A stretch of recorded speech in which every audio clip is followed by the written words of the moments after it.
Howdy, howdy. Howdy. And welcome to But It Was Aliens! The extraterrestrial comedy podcast. Are you quite done? Where we take it in turns to probe possible real-life alien attacks and other extraterrestrial incidents to determine whether these events really happened or whether there are other explanations. I'm Kev, aka Greybeard, and I'm leading this week's investigation, and alongside me, doing a few squats to warm up, is one Granville Moonwalker. Today, Granville, you might actually lose your shit because we are genuinely covering a declassified CIA report. A report originally written on the 27th of March, 1993. It's nearly a good day, that. Nearly, but not quite. Nearly, but not quite. Can anyone guess where Mr. Moonwalker's birthday is? Definitely not in 1993. Are you saying I didn't have a birthday in 1993? Yeah, you skipped it. When Mikhail Sergeyevich Gorbachev, the last ruler of the Soviet Union, to whom I've just absolutely destroyed pronunciation of his name, lost power in 1991, many KGB documents made their way to the desks of the CIA. Included within this documentation was a 250-page document on the incident we are going to cover today. I'm starting with this right up front because you've been a little sour pants lately, Mr. Moonwalker, so I'm having to get you on the right foot from the start. Please don't read this. I've made it really small, so hopefully you can't for now. But I'm even showing you a screenshot here, Granville, just so that you can see that this is a legit, pissing, genuine CIA report. Don't read it. Don't read it. Sour sauce. You tell me not to read something, you know I'm going to read it. Moving on. Stop reading it. I can see you reading it. All right, read it. No.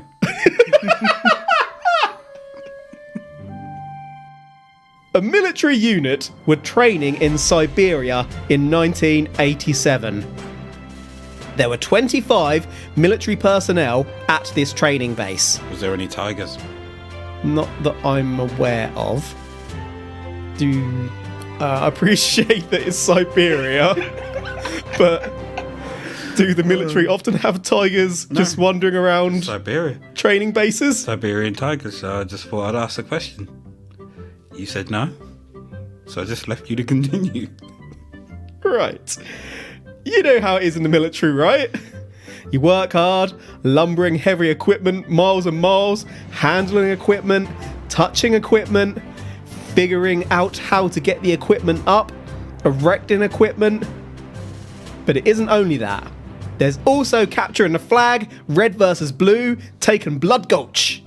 Anyway, two military men, Private Leonard L. Church, who was leading the training exercise on the ground, and a Captain Lavernius Tucker, were talking by the blue base when above them, out of nowhere, a UFO breached the skyline and came hurtling towards the military training base. By UFO, I'm talking the traditional Sorceress shape, which, as we've covered, from a particular angle, does look Tic Tac-like. The saucer was red, green and yellow in colour all at once. Pearlescent, biatch. You just want to ask about bloody tigers, don't you? No. You've got a smile on your face like you want to talk about tigers. Do you reckon they put, like, laser beams on tigers? So you don't want to talk about tigers, then? I want to talk about laser beams.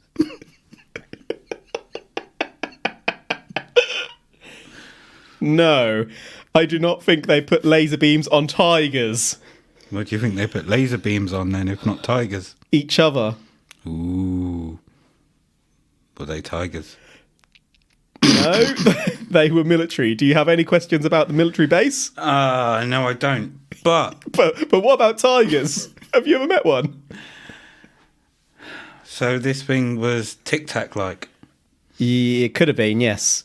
Saucer-esque in shape, which, as I say, we've covered several times, how if you catch that from a different angle, that can look tic-tacky. Yeah. So what they're saying here is this saucer-esque shape. Who was it? Church? Yes. Did Church see it? Yeah. So the angle he was looking Church at, and Tucker, yeah. it looked like to them that Siberian tigers were playing tic-tac-toe. Christ's sake, absolutely not. We're not talking about tigers. So, anything about the case? In all seriousness, if you ask about tigers. I wasn't going to, but I was really tempted just because you said I wasn't going to, but... No, I was going to say, what time of were day there was roars? it that they saw it? What time of day was it? I don't actually know. I can't recall.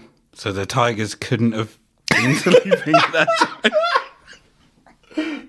No, Okay, no tigers. No, the serious question I was going to ask was... how many tigers? The red, green and yellow that they saw off the craft. the craft, or whatever this was it the reflection of the sun? I really thought you were going to say, was it a tiger? Could have been, yeah. It could have been. The red and yellow, certainly. yeah, green, it would be maybe a mixture. Whatever it was, just the angle they caught it at. Yeah, possibly reflected the light off the ground a little bit as well. Exactly. You've seen, like, Top Gun and films like that. I've seen the first Top Gun. That's fine. When they show, like, some of the planes in the sky and they catch that angle of the sun, and then it comes off the plane. Was it just an angle like that could have been? Hard to say, but we are going to get deeper into it, and I just want you to remember that there are 25 witnesses here. Tell you what it could have also been. Don't. A magnifying glass. Oh. Like being reflected off of something by a tiger. Right, we're moving on. Church assumed that this UFO was the work of Super Colonel Sarge, his rival from... Tiger. No, his rival from Red Team, and Church decided to monitor its movements as it shimmered above them. Red Team.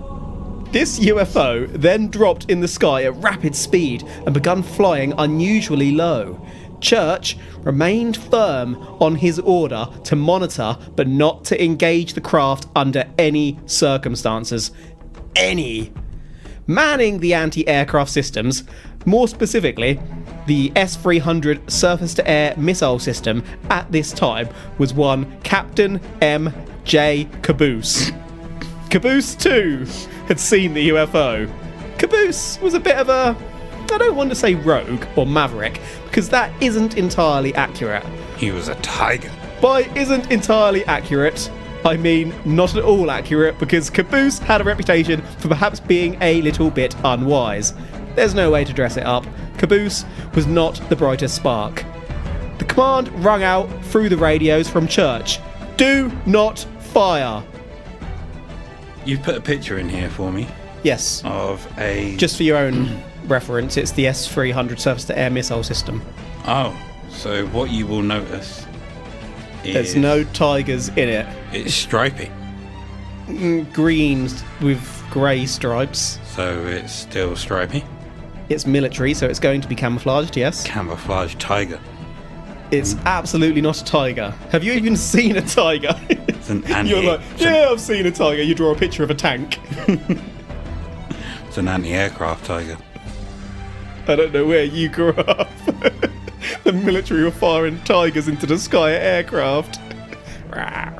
Tigers are firing missiles. Right, so we've established at this point that it's not a tiger. Okay, it's not a tiger, fine. But was it driven by a tiger? Don't want to know, it's not a tiger.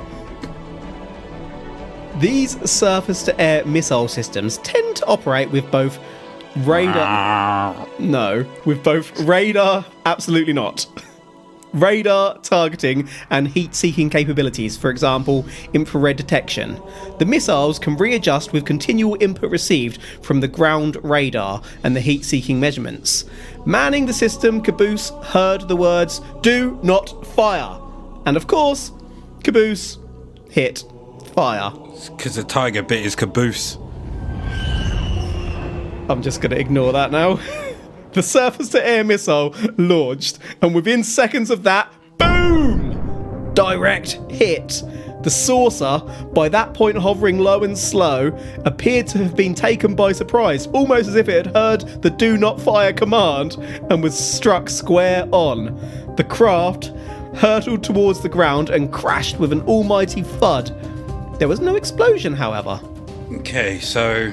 No, they were told, a tiger didn't come out of the craft. They were told not to fire. Yep. Caboose heard the word fire. Why would you repeatedly keep telling them that? Because they're seeing something crazy in the skies, and people are going to get alarmed, aren't they? And think, holy shit, we've got to defend ourselves. But in that situation, you're also going to have people like Caboose, and if they're on high alert, and you keep saying things like, do not fire, they're on high alert. There's going to be things that they just misinterpret. So they are more likely to fire. Yeah, Sarge was like, do not fire, do not fire. It's a tiger! It wasn't a tiger. Caboose was like, fire. I hit it. And then he thinks he's a hero. Absolutely. Caboose is thinking he's just saved the day. Sarge is about to beat his ass. No explosion. I'm not completely surprised by that. How so? Because we have no idea what it's made out of or what's on board. You tend to get explosions when things hit because there's obviously accelerants and explosive things on or within the target that's hit. We have no idea what this is. Yeah, if this is some sort of anti-gravity system, for example, how do you explode gravity? Good call. You don't explode like... If you say tigers. I was going to say tree, but I suppose with a tree a tiger in it? If you shot a missile at a tree and the missile goes through the tree should just drop like it's been chopped. Unless the... To be fair, is there within like missiles and stuff like that, are there things to detonate and explode within the missile? Yeah. Or is it a case of when that missile hits, there's something within it that causes the accelerant or whatever in whatever it's hitting to explode, causes the chemical reaction? There is a bit of both. The impact causes the reaction, unless it's timed or remote controlled. Any impact will make it go bang. Okay. It will have combustible elements. Yeah, I suppose, because there's like, always for example, bits in films, don't drop the missile because it will um, blow up. Nuclear bombs work. You have the plutonium or whatever it is on each side, and you'll have a bit of accelerant behind one side. So then they detonate it and it fires it towards the other side. They hit and the atoms break and boom. So did this object... Not that this was a nuke. I wouldn't say disengage, but stop whatever reaction, nuclear reaction or chemical reaction that was meant to happen within the missile. Did this object stop that? Yeah, it's just a metal dong on it. Boom! Yeah. Good call. Like slowed it down enough that it just goes... bounces off. Yeah, as I was explaining this, I didn't really think that through. That's absolutely mental, isn't it? You got a torpedo, imagine, like a big metal rod flying at a craft, absolutely cracks it and then just drops to the floor. Yeah, so... maybe he did fire a tiger. Did the missile that he fired explode? So did it explode, hit the object, and the object just dropped without exploding itself? Or did the missile just hit it and cause it to drop? To be honest, I'm not really sure. There was lots of, and we'll cover this in a second, but there was lots of smoke and rubble that went up where it hit the floor, but the account didn't actually explain whether there was like an actual explosion on the craft itself. It's just the account said there wasn't an explosion. So was there smoke when the missile hit it? It's not detailed. Not detailed. Okay. Within the smoke, Siberian tiger genie. You know what the CIA are like. They all ride tigers. So, Blue Team moved in to assess what the craft was. As the smoke, dust and rubble launched from the impact with the ground begun to clear, just enough to make out the outline of what was left behind, the military personnel realised that what had been struck was definitely not destroyed. In fact, what everyone was now looking at a few 100 feet or so away was a completely intact saucer wedged to a degree into the ground. Sure, it was dusty and slightly banged up, but this thing looked like it might even still be functional. The military were careful and spent a good while watching from a safe distance. After a while, they moved in closer and took up defensive positions. Nothing. They moved closer still. By this point, the military could make out an entrance-like area on the craft.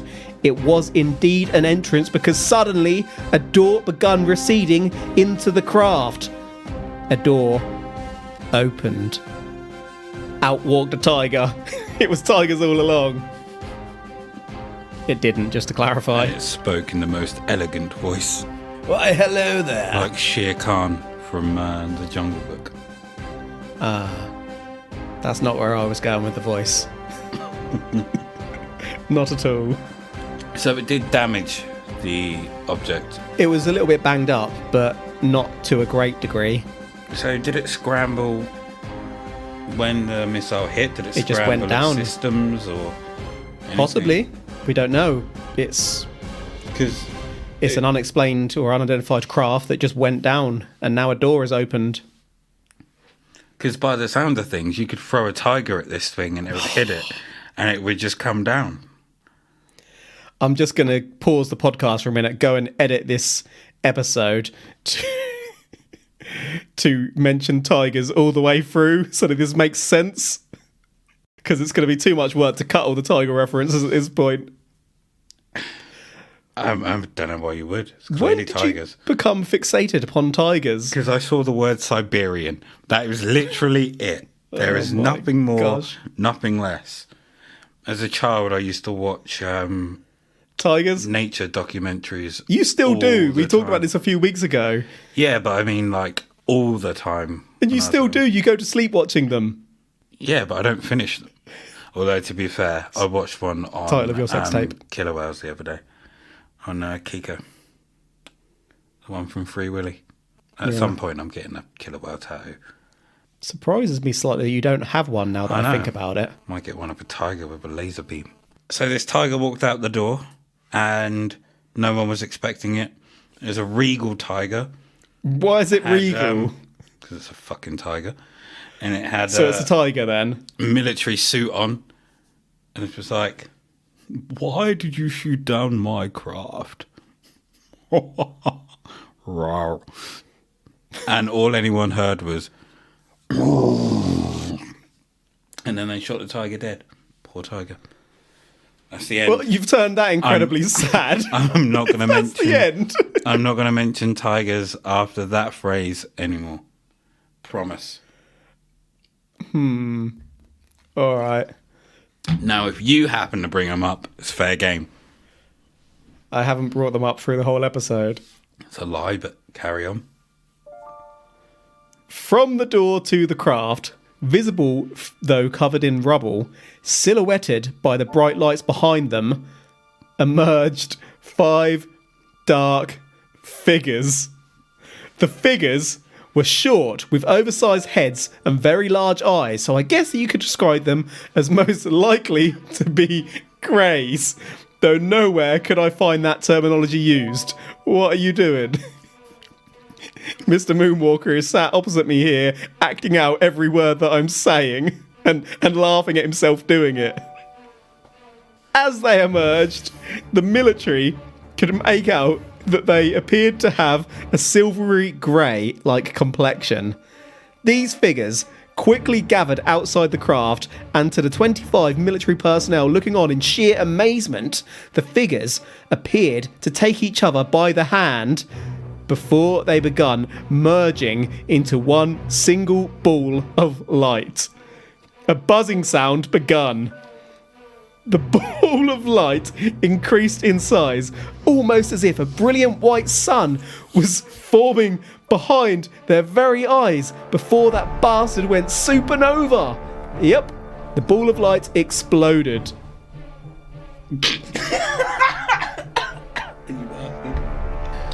So Sign language, biatch.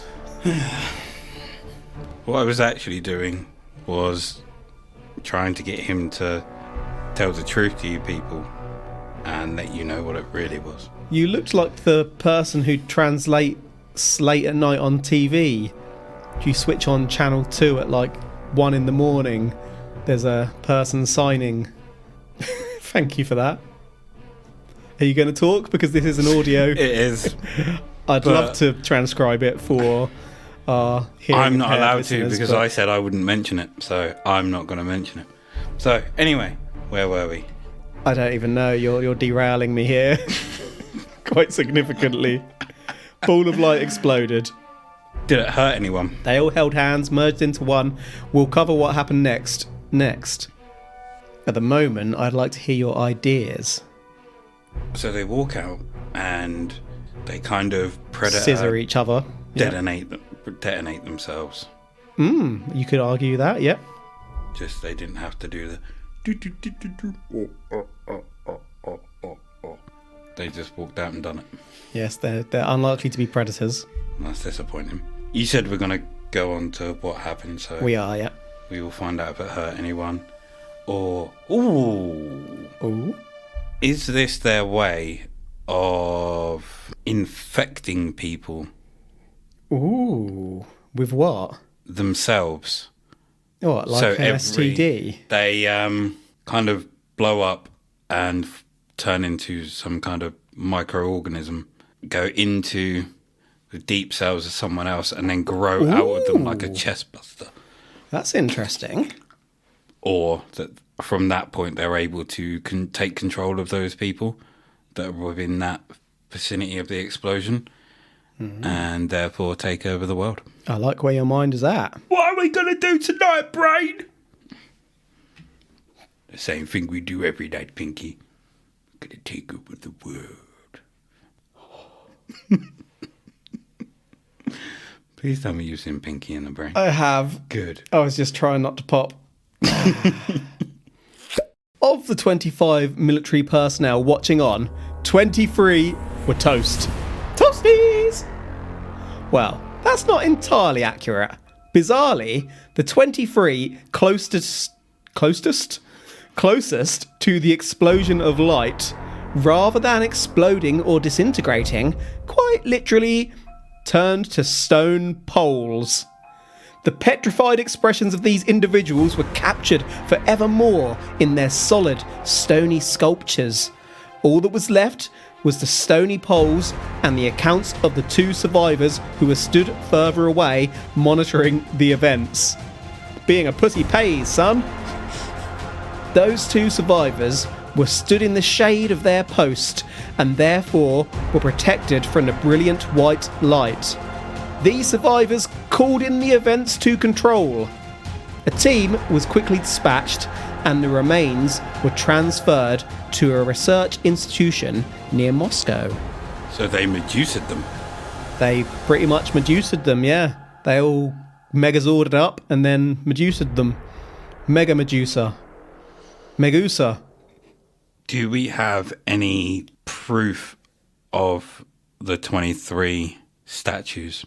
So, if we did have proof, I'd probably show it to you later. I'm not saying we do. I'm not saying we don't either. Or is it a case of they only stayed stoned for a certain amount of time? Oh no, they were rocks. Done for. Yeah. Stonehenge, baby. So insensitive. The 2 survivors were walking around. Stonehenge, baby. Taking photos of each other in front of them all. So did they actually turn to like a stone pole that just basically had the facial expression, like their features left? Or did they turn completely to stone, like a humanoid statue, for example? Everything was exactly as it was, they just stone. Yeah, kind of rather stone, than but poles rather than a than pole. being like sculptures of themselves. They Oh, were so poled. not a statue. No. A pole. Yeah, poled. So sort of where their arms were, they were connected to the body. Pole. Oh, so it shocked them into like an upright position. Kinda, yeah, I think so. Like Kinda. More that whatever position they were, it went all the way up and down like they were stone poles. Oh, so it added to them. Sort of, yeah. Yeah, I guess you could argue that. Okay. As if it picked up the minerals around their feet and added to them. As I understand the account, yes. Were they all identically... were they all identical? No. Same size, same shape, weighed the same? Not as far as I'm aware of. Did they try and chisel the people out? And did they find that whatever was added to them to make them a pole, was it the same amount for each person? So, For example... what you've got to think of here is that Moscow took the remains.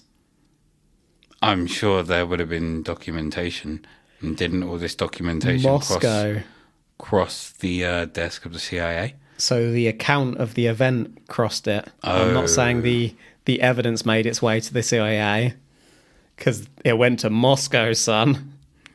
Fair You enough. know that once something's in Moscow, that ain't coming out. Scientists analysing the remains discovered that the humans had been turned into a chemical compound almost identical to limestone in molecular structure. But how? This isn't something we can do with our current technology. The scientists believed that a source of energy unknown to Earth at this point in time had been utilised to do so. But we can't turn people to stone! All right, Captain Tiger. You mentioned it was fair game now. You got nothing, have you? No. It is unknown what happened to the aliens themselves. We just don't know whether they became poles too, or whether they had some kind of technology that destroyed all evidence, including themselves, or what the F, David Blaine? Some kind of... No. The remains of the UFO were also transferred to the research station, though. You can understand why the CIA got hold of this, and the CIA felt that this technology was menacing. That's how they described it. Menacing. Yeah, you can. I mean, having the ability to turn people to limestone or a chemical compound almost identical to limestone, you can see that being menacing. I'd argue that's a little bit more than menacing. You wouldn't want that in the hands of the wrong people. Or anyone. Or any tigers. I didn't mention it there. I never said that you had to mention it exactly then for me to be able to bring it up. I just said you had to mention it, and it's fair game. You mentioned it. It's fair game. For how long? Rest of the episode. What's the point? Shouldn't have brought it up. Oh no. So, what I'm thinking here is, to our knowledge, we've not seen any evidence of this technology in use yet. But what if the tigers have the technology and they're keeping it safe out of have you human ever hands? seen a scientist tiger? You said they had to be scientists. What if they're guardians, protectors of the realm? Have you ever seen one that looks advanced enough to be messing with this kind of stuff? Maybe they don't want us to know they're that advanced. I thought you watched a lot of documentaries on animals. By documentaries, do you mean cartoons? All I need to say is you just need to chill with your tiger hate. It's not hate, they're majestic creatures. Exactly. I'm just arguing that they aren't fired from military vehicles. They don't walk on 2 feet and talk to people. From military vehicles. I said they fired from the military vehicles. They don't fly crafts. There's nothing to say that they walked on 2 They feet. don't have lasers on their 4. heads. Never said it was attached to their heads. Could have been attached to their legs. They don't have them Their attached tail. anywhere. You're making quite a lot of assumptions here, Greybeard. I'm just going to move on. Because that's not all sad. Because there were 2 survivors. Yeah, we know this. Remember. The 2 that hid. Yeah, but remember, these were military men. After securing the area as much as they could, these 2 men begun gathering evidence. I have for you today what is, allegedly truthfully, one of the leaked photos from the Siberian attack. Now, allegedly truthfully, the CIA has hundreds of pages worth of documents on this event, but not much has leaked at all, except for that report I showed you earlier, and this. I apologise in advance for the grim nature of this photo, Mr. Moonwalker. We are about to examine a photo of the remains of one of the military men. Take a look at this, good sir. Now, before I do take a look, I'm going to hazard a guess as to what this picture is. Mm-hmm. It's just going to be a block of rubble, isn't it? Like a bit of limestone. So I might have misled you slightly earlier on. Okay. What I have here, it looks like a... What the hell? Would you like to describe what you're looking at? I'm looking at a person that is just striking a pose. Would you say that pose looks similar to Night Fever? Yes, absolutely. So he's striking the Night Fever pose, and I can't make out if that's his face in the centre, Or whether it's the face above. but Yeah. in the head, like, region. That's what tripped me out. It's a high quality photo, isn't it? Of Very, very Of high the quality. rock. I mean, if you're looking at this and you thought it was tinfoil, you would be very, very mistaken. His hands are bandaged. interesting observation. Why would they be bandaged? I would assume they'd be bandaged if it was burnt, but looks like he's got crispy fingers. Yeah, it's like a tinfoil man doing the Night Fever pose, and he seems to have tinfoil cone nipples as well. Do you think Or a weird growth. those fingers taste different to standard fingers? You'd have to ask tigers. I don't eat fingers. Unless they're fish fingers. Captain Bird's Eye, fish fingers. Fish finger sandwich. Tomato sauce. I'm all over the fucking shop today. You're hungry and sleepy because you're in animal mode. You better not get horny on me. Wow. One observation I had on this photo, just being serious for a moment, it's black and white. If you remember, this occurred in 1987. I would have expected colour at this point. Fair enough, it could have been scanned in, but it doesn't look like a scan to me. I can also accept that it wouldn't be, considering where they are and what they're doing. But at what point did colour cameras become a thing? Although, way before 87. I'm pretty sure the military would have had them way before they even came to the public anyway. Gosh, yeah, you got to think Polaroids were around for years and years before. Yeah, that's a good point. Also, now that you mention that, it looks superimposed. It doesn't look real.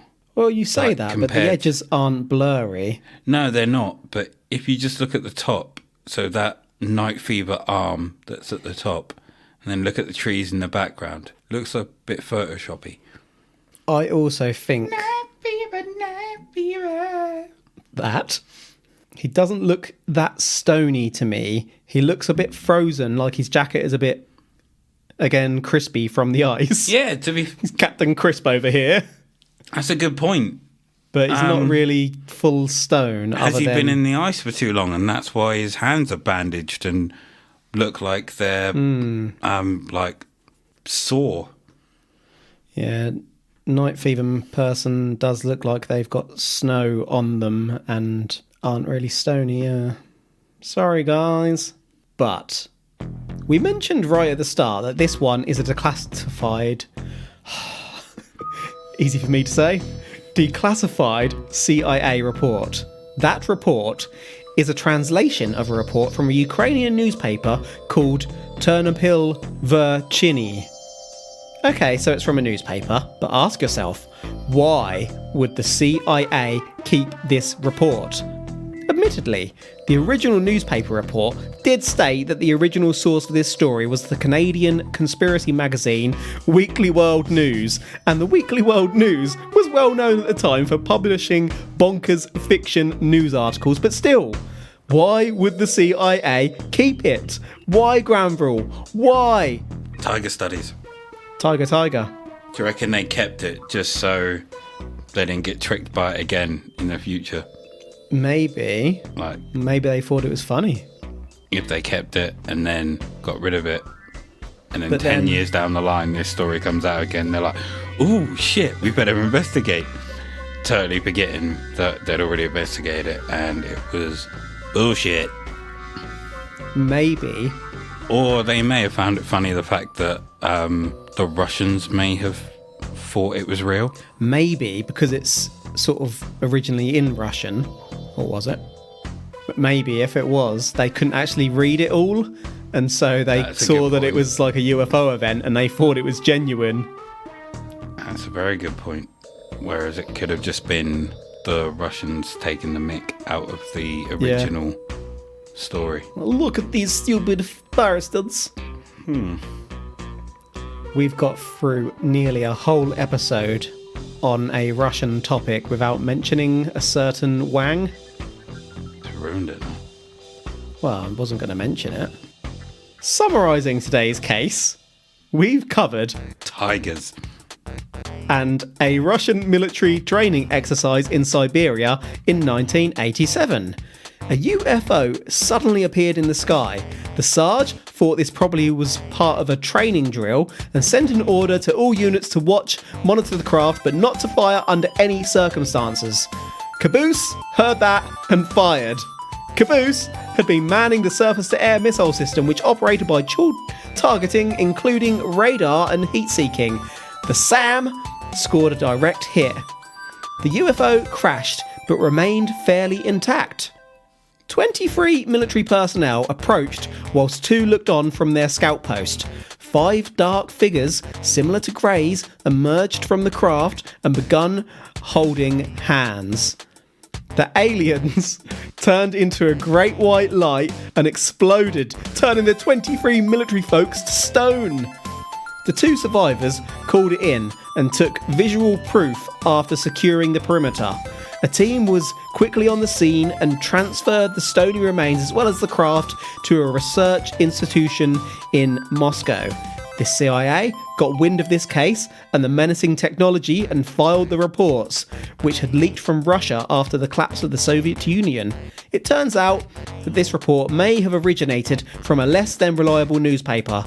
But why did the CIA keep, file, and apply security status to this report? Anything to add, Mr. Moonwalker? I mean, the guy's name was Caboose. Do you reckon they tried to stick the name Caboose in, and they were like, the Canadians were laughing their cabooses off? Someone certainly did. As everyone thought that this would be real, and they're giggling the fact that they called someone like Sergeant Caboose and people were taking it seriously, like us. Any other thoughts? What happened to the tigers in the end? Are you saying that it was aliens? No, not at all. Don't just laugh at me. At least humour me. I'm more likely to believe that this is tigers than it is who would have thought? aliens. Frickin' tigers. And I don't even believe it's tigers. So, no. I wasn't aware that it was a like an alien kind of story. So did they do that as a joke? Not that we know of. Or were they just putting stories out just to try and make people believe that aliens people do believe that this one is real because it's an official report, obviously. And why would you apply security status to a document if there's not something within that document that you don't want people to cotton on to?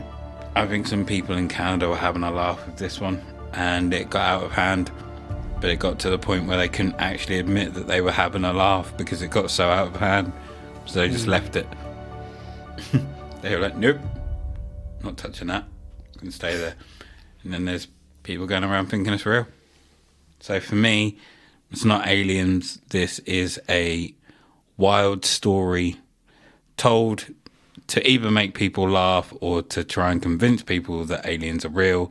And if it's the latter, then they have actually managed to do that.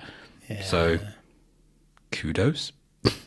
I'm inclined to agree, for I'm not saying that it was aliens, but this file, imagine my excitement when I see that there is a genuine CIA file on this.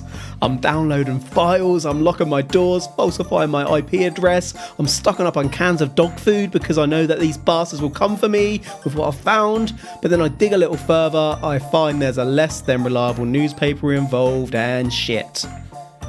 But then, if this was a legit story of sorts, what a great way to cover your tracks. Leak it to a less authentic source so that they break the news first and everyone is traced back to them. I mean, I'm still calling bullshit, but what a great idea. Also, it was me who changed the names of the military personnel. There were shit all details on this, so I was like, Sarge, Caboose. That CIA report I showed you is actually completely... That's it. That's all there is. Which still doesn't explain why the CIA kept it at all, though. No. And I suppose it stops my theory of them just trying to see if they can get the name Caboose. Do you know where those names come from? Ass. No, it's red versus blue. Yeah, that makes sense. Yeah. I remember watching like 2 episodes of Was it Rooster Teeth that made it? Yeah. You're my boy, Caboose. Yeah, I've never watched. Well, like it gets mad in the later seasons. I watched it when I was at university. They're probably still making it now, to be honest. Don't know, but never been a Halo fan, so never really bothered with it. It was just funny. I know, but still, maybe one day I'll go back and watch. Unlikely. Very unlikely. There are tigers in it. You remember when we were talking about you being red versus blue? Just type it in his Google machine. Earlier on, we were talking about you being hungry and sleepy. After I said that, you gave me the other eyes. Anyway, that is a wrap for today, folks. Thank you for listening, supporting us, and genuinely making a nuisance for yourself towards those pesky MRBs. If you'd like to be even more problematic for those black-suited bastards, well, you can sign up to our Patreon over at patreon.com/. But it was aliens. And for about a $5, you get access to our side pros where each month we explore more widely paranormal events. The Mibs really don't want you to hear those. Crazy shit goes down. We've had... What have we covered? Tigers. Have we? There's been a hypnotic dog, which was absolute chaos. Bloody hell. Yeah, we have. I'm not going to lie that we've covered quite a bit, but I've forgotten a lot. Demons and ghosts, witches, time travel, time slippers. Yep. And telepathic sex healers. Pirates. Oh, we covered the boat, didn't we? Mm-hmm. Yeah, I was going to say Blackbeard, but that was on the main show. And that was probably my favourite one to cover, actually. I've got to do another pirate someone's soon. sausage. We have covered someone's sausage. In meat sauce. That's what they say in tinfoil. Stuck it in the microwave. And actually, we've done pretty well with our expenses this year for our shop over at butitwasaliens.co.uk and our Patreon. We've pretty much covered our costs for the year. Woohoo! So, thank you. Yeah, thanks, folks. If you do have any of our merch, if you'd like to take a picture of yourself with said merch, we will post that shit all over our socials. And just tag us. If you make us laugh, we might even think about sending you some more, which Granville will pay for. With our Patreon funds.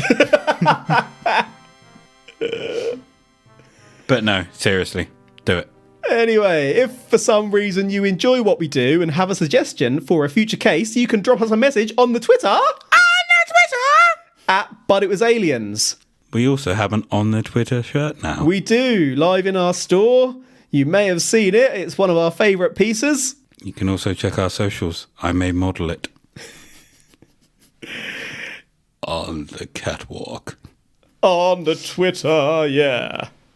I shake my little tush on the Twitter. He actually does. Oh, I'm always shaking it. You can look up our But It Was Aliens Facebook page, which is linked to our private community group, Extraterrestrial Towers, where you can join free, like-minded individuals to talk peacefully about paranormal cases and drop silly memes. I think that's about it from us today, isn't it? So, until next time, if I were to suggest that incorrectly is spelt incorrectly in the dictionary, would I be telling the truth?